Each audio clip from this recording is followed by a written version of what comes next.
What's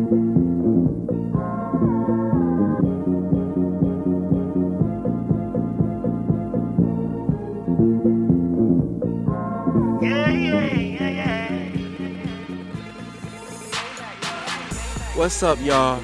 I'm your host, Stan Becton, and you're listening to the NightStand, where we provide you with an intriguing social commentary on sports, entertainment, and more. We got an amazing show for you today, so stay tuned and listen up. What's up, y'all? We back at it again, the NightStand with your host, Stan Becton, and that's me, yours truly. If you haven't heard of me, you'll be hearing of me soon. Follow the NightStand on Instagram at The NightStand Show and subscribe to us on Apple Podcasts and subscribe to us on Spotify. You're going to want to do that because you're going to love the show. I hope y'all staying out there safe because y'all know you got the coronavirus out there. Coronavirus! Coronavirus! Y'all also know that sports is moving kind of slow because of that. But no fear, the NightStand is here. My fault. I ain't mean to rhyme like that for y'all. My fault. But the NightStand is here and we got a special show for y'all to keep the sports energy going. We got a special awards-based show. I took that drip by the way, cause a ball. That dude don't make bad shit, they came with some stars. I'm still doing this shit, I don't get in the wall. Yes, sir. Today we got the NBA awards for you. Swish, I'm ballin'. I'm so awesome. The NBA awards. You know, the NBA, they're on a break because of the coronavirus. You don't know if their season's going to come back or not. But if it doesn't, I'm going to tell you who should win the correct awards. This show, we got the MVP, Coach of the Year, Rookie of the Year, Most Improved, Sixth Man, Defensive Player of the Year, and even Executive of the Year award.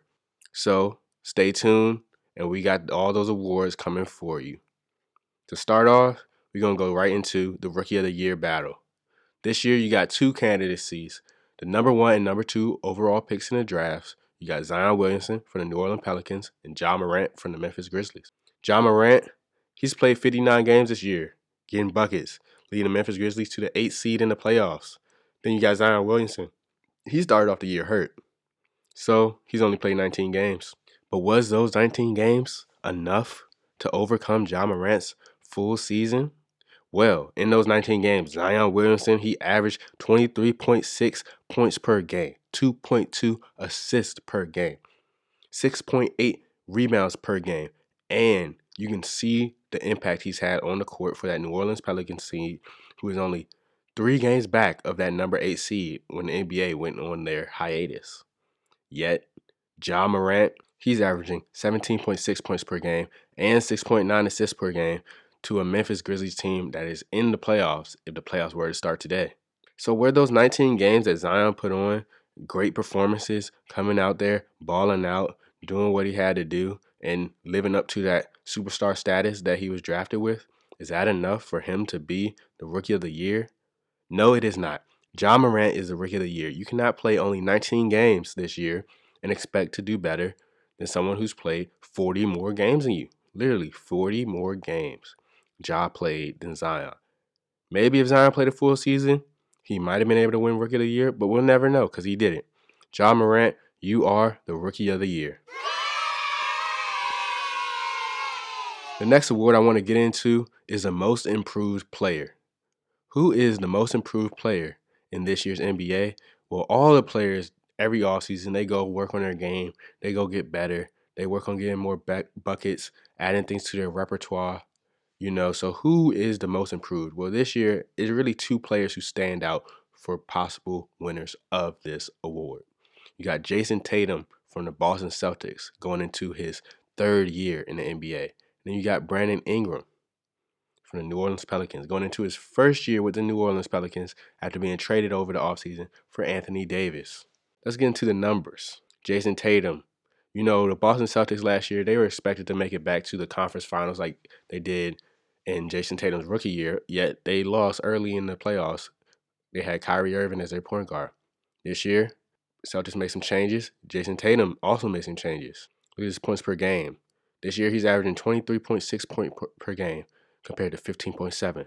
He's averaging more rebounds per game too, 7.1 rebounds per game compared to 6.0. And the Boston Celtics are doing much better on the court. But then, on the other hand, you got Brandon Ingram. He was with the Lakers last year, been with the Lakers his whole career, not living up to that number 2 overall pick expectation. But this year, he got a fresh start. New Orleans Pelicans. No expectations for the Pelicans other than they're just going to be a worse version of the Lakers without LeBron because they also lost Anthony Davis. But all Brandon Ingram did was increase his scoring from 18.3 points per game to 24.3 points per game. That's a 6-point increase right there. He increased his assists to 4.3 per game from 3.0 assists per game. He also increased his rebounds from 6.3 rebounds per game to 5.1. And he's shooting 38% from the field. Or 38% from three. I'm sorry, 38% from the field would be awful. He's shooting 38% from three. So who is most deserving of most improved? Well, as you can see, they both significantly improved upon years past. You got Tatum with the Celtics and Ingram with the Pelicans.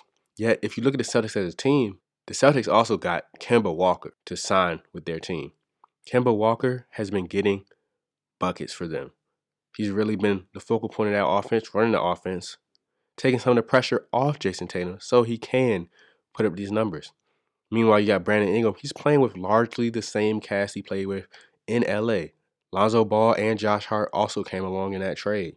And then he also has Zion Williamson, who I just mentioned, came back and has been taking some of them shots away from him.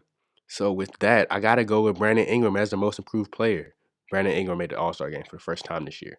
That's a representation of his improvement. So I think the most improved award has to go to Brandon Ingram. Congratulations. Now for the next award I want to get into, we're going to get into some of the people off the court. We're going to go right into the Executive of the Year. So what is the Executive of the Year for those who may not know? Well, the Executive of the Year is someone in the front office of the team making the personnel decisions for the team. So who did the best job of that over the past year? Well, here are the candidates. You got Sam Presti, Pat Riley, and Rob Pelinka. Let me get into a little bit about each of these candidates. Rob Pelinka, he's the general manager for the Los Angeles Lakers. The Los Angeles Lakers, they now have the best record in the West at this hiatus. And Rob Pelinka, he pulled off the Anthony Davis trade in this offseason to get them one of the top 5 players to go along with LeBron James, maybe the best player in the NBA. So they got 2 top 5 players on that team. He also was able to manage the one-year signings, the one-year contract signings, much better than last year, so he can have a solid supporting cast around those 2 players. So with that, that's Rob Pelinka's case for Executive of the Year. Pat Riley, you may know him from his days coaching the Los Angeles Lakers, but now he's the executive of the Miami Heat. The Miami Heat, they in the offseason also pulled off a great trade. They pulled off the Jimmy Butler deal. They got Jimmy Butler to come on their team, and he has been dominating in Miami. But another move they also made was key free agent and rookie additions. They got Kendrick Nunn and Duncan Robinson, 2 unheralded players who Pat Riley was able to find and get on this team. They have been contributing greatly. Duncan Robinson, he was in a 3-point competition. He was one of the best 3-point shooters in the NBA this year. Kendrick Nunn, he's probably going to make a first-team all-rookie team, if we're being honest. He has fought Goran Dragic for minutes throughout the year and has even sometimes put him on the bench. Pat Riley made these executive decisions to find these players, and this is his case for Executive of the Year. Last but not least, you have Sam Presti. Sam Presti is an executive, longtime executive in the OKC Thunder organization. This year, his offseason was not as planned as he was forced to make some tough decisions. Paul George came to him with a trade idea and demanded a trade, so he had to do it. He forced the trade. Sam Presti was able to get back some quality pieces. He got back Shai Gilgeous-Alexander and Chris Paul. Yet, they were still expected to be bottom feeders in the West this year. No one expected anything after this trade. They were like, they lost Russell Westbrook. They lost Paul George. They are not going to be a good team. Yet, they are the number 4 seed in the West. Number 4 seed in the West. They are exceeding expectations. So this exceeding expectations and the ability to get back quality pieces, in addition to those draft pick compensations that Sam Presti got, is Sam Presti's case for Executive of the Year. This case by Presti is why I'm giving him the Executive of the Year award. He exceeded all the expectations. No one expected him to be where he is as a team leader today. And Sam Presti, I'm pretty sure you already got one under your belt, but here's another Executive of the Year award. The next award I want to get into from the non-player perspective is the Coach of the Year award. Who is the NBA's Coach of the Year? Well, the candidates are Billy Donovan from the OKC Thunder, Nick Nurse from the Toronto Raptors, and Eric Spoelstra from the Miami Heat. The Thunder, they're fifth in the West right now, got a 40-24 record, only 2 games back from the number 3 seed. Nick Nurse, he has the Toronto Raptors at 46-18, second in the Eastern Conference, and Eric Spoelstra has the Miami Heat at the number 4 seed spot in the Eastern Conference with 41-24. But who is the Coach of the Year? Well, I told you a little bit about the Thunder and the Heat and their offseason additions and what they had to deal with for the executive part. But let's get into the Toronto Raptors. The Raptors lost arguably the best player in the NBA in Kawhi Leonard. They lost him. Yet they're still second, 46-18. Nick Nurse, for being able to do this is why you are Coach of the Year. I'm going to get straight to it. Coach of the Year, Nick Nurse. You were able to maintain the success of your NBA Finals champion. Don't forget the Raptors won the championship last year. You were able to maintain that success without the best player from that team. That's why you are Coach of the Year, and that's why you win this award. Now let's get back to the players. We're going to the Defensive Player of the Year award. It's a two-headed race. Anthony Davis versus Giannis. Who is the Defensive Player of the Year? Well, Giannis is the best defensive player on the best defensive team in the league. Does that mean he's Defensive Player of the Year? Well, let's look at his stats. 1 block, 1 steal per game. And he leads that team. Leads a defensive team full of players. Anthony Davis, though, he averages 1.5 steal per game, 2.4 blocks. Here's some of the other players he has to help out on the defensive end. He has to help out Rajon Rondo and Kyle Kuzma, 2 players who are not at all good defensively at this point of the year. And he has LeBron, who sometimes takes breaks, as we all know, on the defensive end. Meanwhile, Giannis has Chris Middleton, Eric Bledsoe, Brook Lopez, all in the starting lineup to help him out defensively. That being said, it's why Anthony Davis is a Defensive Player of the Year. He does more with less. He does more with less. He averages better blocks and steals numbers with worse defensive players around him. That's why Anthony Davis, you're the Defensive Player of the Year. For our second to last award, we are going to the Sixth Man of the Year race. Our Sixth Man of the Year race, typically Lou Williams runs away with this award. You know, he has like 3 of them. 6 man like Lou Williams. So whatever Drake said, Sixth Man of the Year. But this year you got some other candidacies. You got Dennis Schroeder, OKC Thunder. OKC Thunder, you've been around a lot lately. I guess that's what happens when you exceed expectations. You get your name in the award conversation. Then you got Montrezl Harrell, also in the Los Angeles Clippers. That's Lou Will's teammate. Well, let's get into the numbers. You know, the numbers. You got Dennis Schroeder, averaging 19 points per game, 46% from the field, 38 from 3. Lou Will, averaging 18.7 points per game, bucket getter. You got Montrezl Harrell, averaging 18 points per game and 7 rebounds.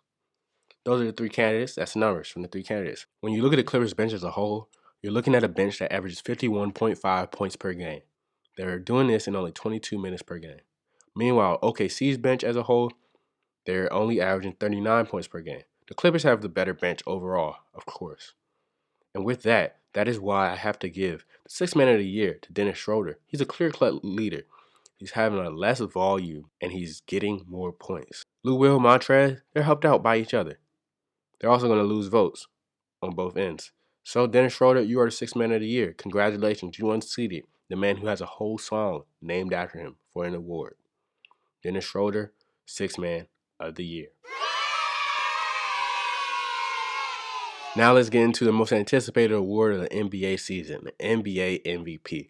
Who is the NBA MVP this year? In this coronavirus shortened season, in the season where at the end of the day, who's winning the award? Who's taking it home? Who's taking home the hardware?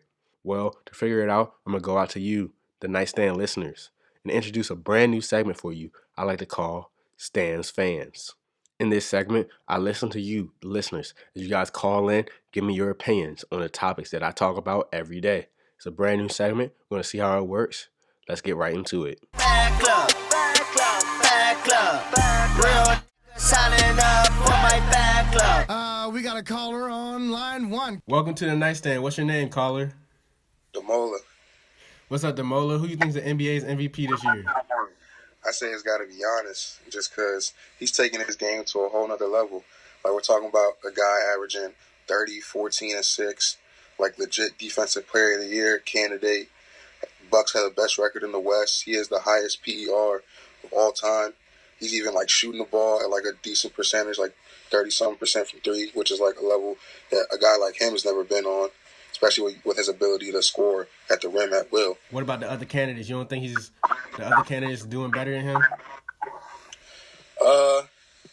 I mean, I think Braun over the like past month before this whole Corona stuff, he was definitely taking his game to another level. But if we're talking about consistency from the beginning of the season to like where we're at now, I think it's got to be Giannis. All right, so you going with Giannis? That's your final go. Yeah, it's got to be Giannis, bro. All right, thanks for calling. You heard from the callers. You got to hear their opinion on who is the NBA's MVP this year. But who is the NightStand's winner of this award? Well, that gets me into a segment you all know and love, the 3-point stance. 1, 2, 3, let's go. This week's 3-point stance focuses on 3 points: most valuable, defense, and consistency. Number 1, the definition of most valuable. That's who's the most important to their team. Whose team is going to do better? If you take that player off the team, how would that team do? Well, look at Giannis on the Bucks. His best player is Chris Middleton. Yes, he's an all-star in his own right. However, you look at the other players outside of him, it's a lot of question marks on players and their success without Giannis. But if you look to the Los Angeles Lakers and LeBron James, you'll find Anthony Davis right next to him. Anthony Davis, like I told you, is a top 5 player in this league. The team is not built around LeBron as it is built around Giannis in Milwaukee. You take Giannis off that team, they're garbage. You take LeBron off that team, you still got Anthony Davis. So Giannis is more valuable to his team than LeBron James. Focus on defense. I already told you, Giannis Antetokounmpo is a Defensive Player of the Year candidate and arguably could be a winner of this award. However, you look at the opposite end, LeBron. He sometimes takes lapses on defense. He doesn't always guard the other team's best player. That defensive end is an important aspect of the game too. You got offense and defense. You play both ways. Defensively, Giannis takes the cake. Lastly, consistency. I already told you in a previous episode, if you listen, that I believed if LeBron got to complete the full season, he would overtake Giannis. Why? Because after the All-Star break, LeBron has been dominant. He's been a different force out there. However, the season doesn't start after the All-Star break. The season starts in October. And since October, Giannis has been the most consistently dominant player in the NBA. Coming off an MVP season, he's about to win back-to-back MVPs. Giannis Antetokounmpo is the NightStand's MVP award winner. I would like to thank you for tuning in to another special episode of The NightStand with Stan Becton. That's me. You can listen to us on Apple Podcasts and Spotify and find us on Instagram at The NightStand Show. Thank you for tuning in to this NBA Awards special edition of The NightStand, and just know that The NightStand is your favorite show. Stay safe with the coronavirus.